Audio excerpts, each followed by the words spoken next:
You got any thoughts you want to Yeah, share? there's them. Over here on this side of the Stay out there, please. Yes, sir.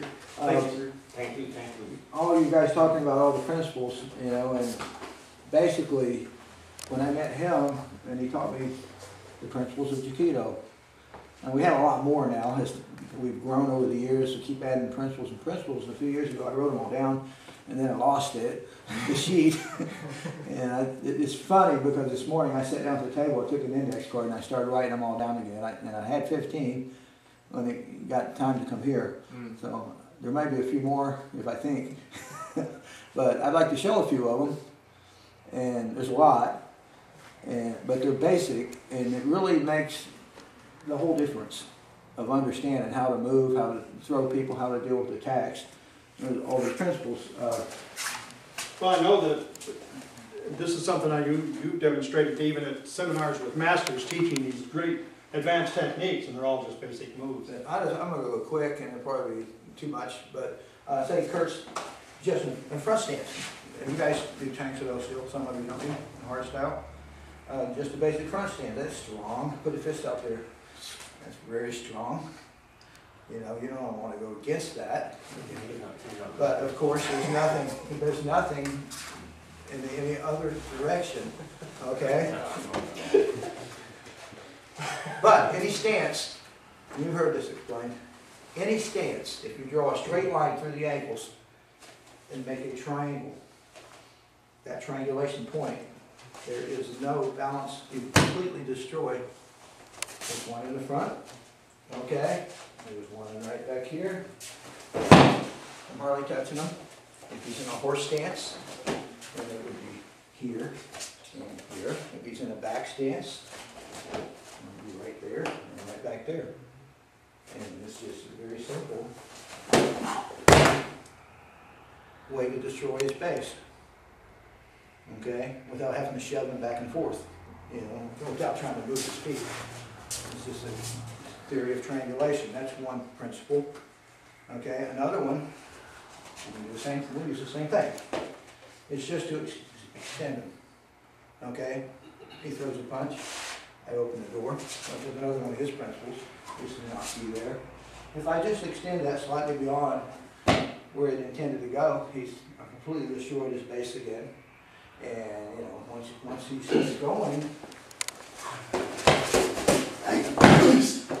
I'm going to stick something out there and I'll run right into it.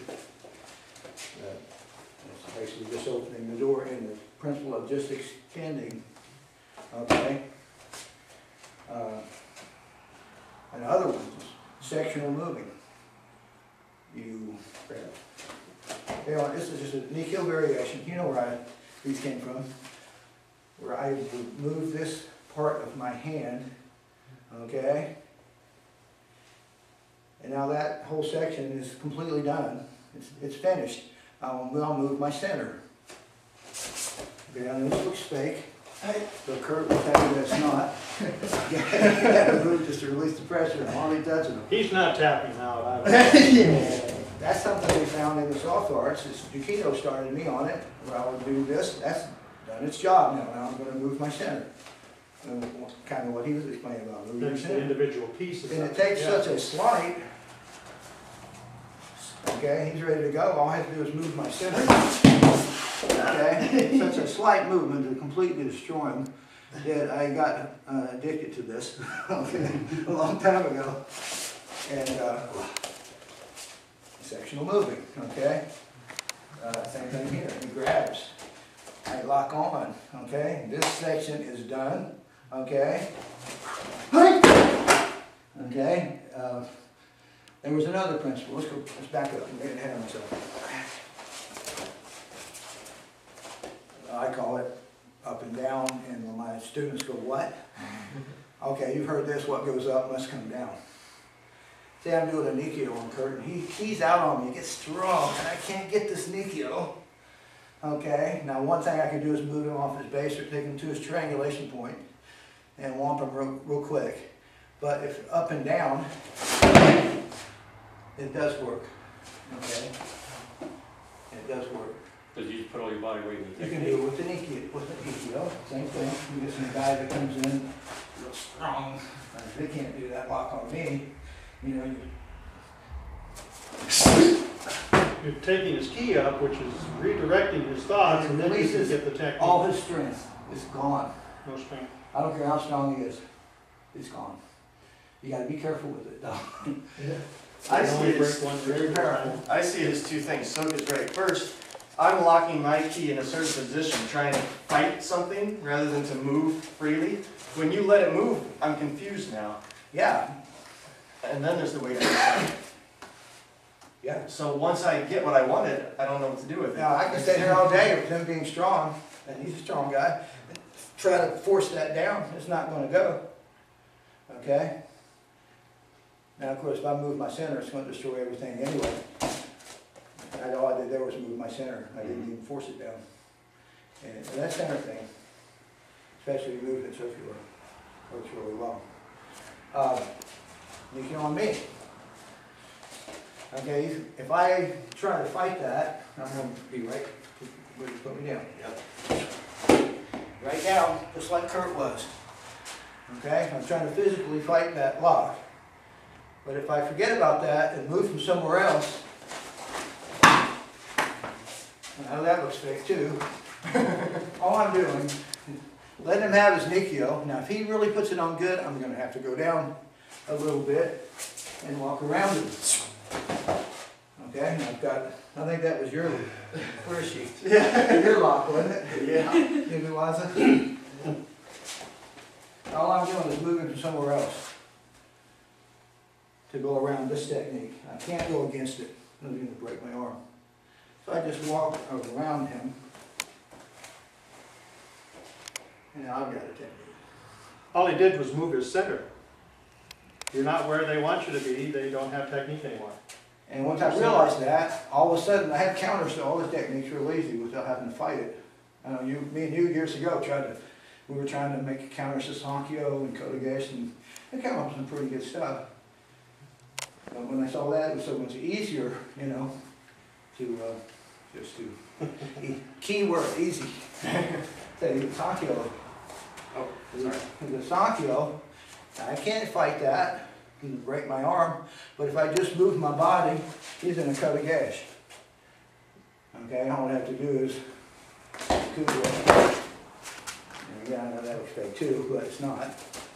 By moving me, Sankyo. Yeah. I can't fight that, I'll only break my arm. True, it does break the arm. Yeah. And something else that I don't know if everybody else believes in, I call reverse ki, because we think that ki flows from our center, out the arms, out the fingertips. I think that you can flow it in the opposite direction.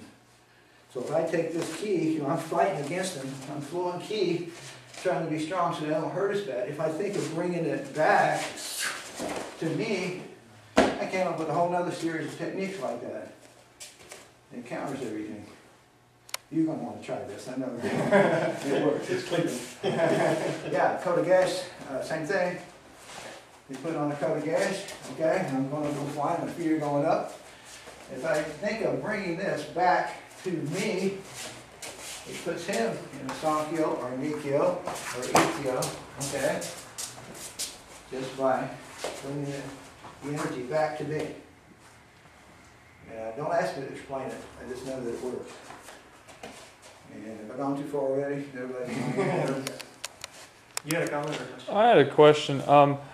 You're reversing. You got to move your total body mass in the time that before he gets that single technique out. Now with his, It has to be in the transition of him putting on the technique. If I wait until he completely locks in and starts spinning the other way, no. Helping My best Go bet through that would be to once. go ahead and take the fall or the throw, and then do something. doing it will explain it all. Go do Nikyo it. was the one you had They, questioned on, wasn't it? yeah. So if I'm doing Nikyo to you, You need to be moving right now. basically, yeah, that's it. See That's how how that that works. And the reason it works so well is because I want you to go that way. So you go the way I want you to go. So by the time he realizes you're out of it, you're already out of it. Okay. is it just a matter of who's faster? No. It's a matter of Because going by in the the right time you direction. though. get that, you got to have your total body around just. Well, usually the reaction, someone grabs you in a lock, you know, most people in Soke. Right. You gotta do the opposite.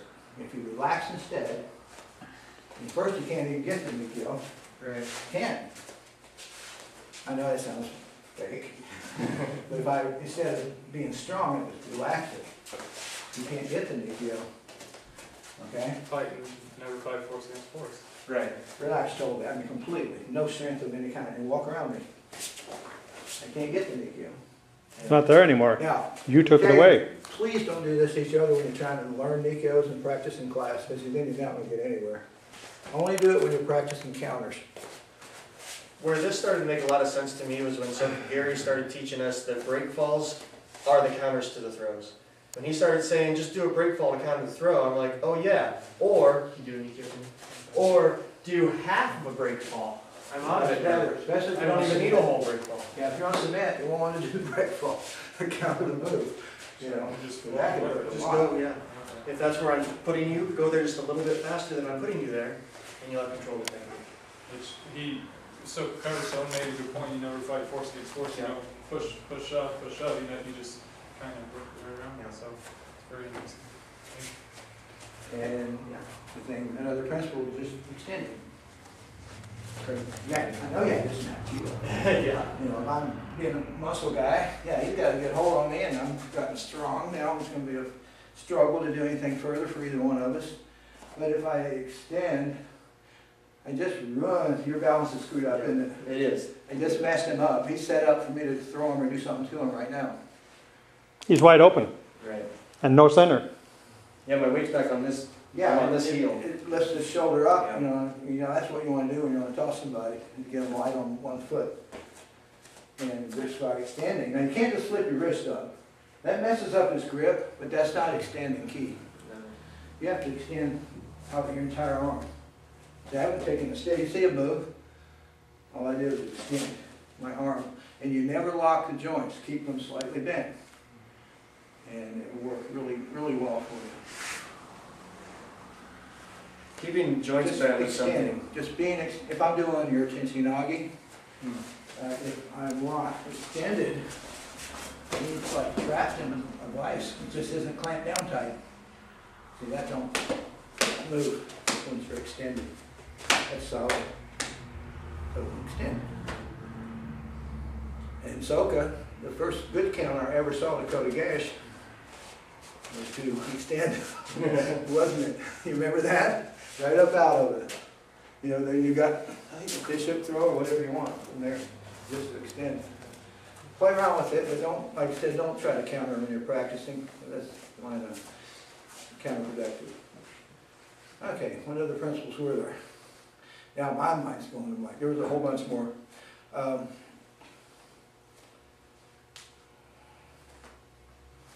Give me a minute. Okay. I should have brought my little card. Well, while you're thinking about that, I'll just do some similar type stuff, because if he grabs there, and I try to pull away and he's really strong, you know, strength goes in a straight line. And so I'm going to relax, but I think about this. He's got critical center, I got critical center, the technique has critical center.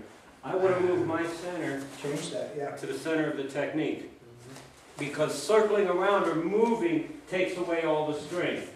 You cannot, you know, if I just move, I've just taken away his strength. His strength was going there. I just want to extend him up. But what I've done is, instead of fighting against strength, I just move my center to the center of the technique. Right. There's more to that too. When you do this, remember, like the key flows out the arms. Comes up and out. I'm going this way, I'm going that way, but we're opposing. But when Jan turns here, now we're flowing the same way. I've just blended our key also. Now, some styles that don't deal with key don't see it that way, you have the other way of looking at it, which is fine. But you just blended your key. I'll catch it when But that, see that, everything he had's gone. I'm behind him too. That you blended key when you do that. That was one of the exercises they used to make a cue. They blend key. That's just in jiu-jitsu, we say get on the same side of the weapon they're on. If you want to look And at that's it, all it is. Chiquito wise, I opened the door, okay? There's a lot of different ways of looking at these things, there's a lot of different things they're called, but it's still the same good principle. I opened the door and look where it put me. It all made me blink key, and I didn't even know it in the old days by opening the door. But same old principles. If you look deep, they're always right back there in front of you every time. That's what I like about it. And every principle you've had is still on my list. Those will always be there. They're never going to not be there, no matter how many we add. Right. You know. And another thing is when you're working static, takes arms, grabs, chokes, whatever. It's harder to deal with because he's got a good base. But if I simply move him off his base, just to make him take one step, I've got an opening. I've got movement. Key word you were talking about, movement. I've created movement. To try and get back up. To try and just muscle and move him is a lot harder. But simply, there's another principle. Hands push, legs pull. So I'm not going to grab it and try and pull him to make him move. I'll just extend and let my legs do the pulling and move him. That moves him a lot further, a lot easier. Just to... Okay, again, I gotta say. Not. Just extend and move your base will take him off his base. It's a simple thing. I've seen guys standing and the guy's hanging on, and all we had to do was move him. It's all gone. Okay, I thought of another one at least. Should have brought my list. Okay, that's probably enough.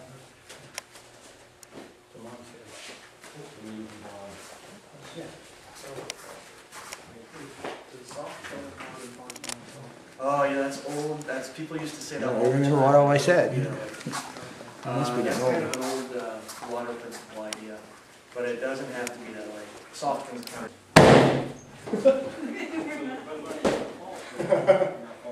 Regardless of all the techniques that we do, we have a lot of really nice stuff. You know, we can go on forever. If you're really in a threatening situation, and I know you've all studied some kind of hard style, there's nothing more quick and efficient than just to knock the guy out with one blow and be done with it. Okay? To me, doing our soft style, we're kind of being more humane. So we have an option to do some damage or some serious damage, or not to, hopefully. That we can maybe pin them or trap them or, you know, restrain them. But if you're seriously threatened, just knock the guy out and be done with it. Because it's not, to me, it's not wise to put yourself in any undue danger, especially if you got somebody that's really vicious or mad dog mad. Just knock him out. This will work, and that'll work. And this will put him down for a while. One blow.